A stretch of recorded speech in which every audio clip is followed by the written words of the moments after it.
નમસ્કાર દર્શક મિત્રો, હું છું રૂપલ લુણેચિયા. સંપૂર્ણ ન્યૂઝમાં આપનું સ્વાગત છે.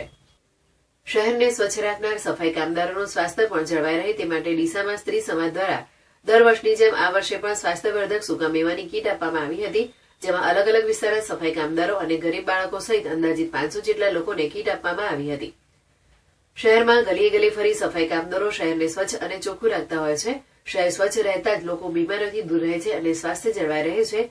ત્યારે આવા સફાઈ કામદારોનું પણ સ્વાસ્થ્ય જળવાઈ રહે તે માટે ડીસા સ્ત્રી સમાજ દ્વારા સૂકા મેવાનું વિતરણ કરવામાં આવ્યું હતું. આ સિવાય ગરીબ બાળકો પણ સશક્ત અને મજબૂત બને તેમજ કુપોષણમાંથી પોષિત બને તે માટે સ્ત્રી સમાજ દર વર્ષે સૂકા મેવાની કીટ આપે છે, જે અંતર્ગત આજે પણ સ્ત્રી સમાજે અલગ અલગ વિસ્તારમાં ફરી સૂકા મેવાની કીટ આપી હતી.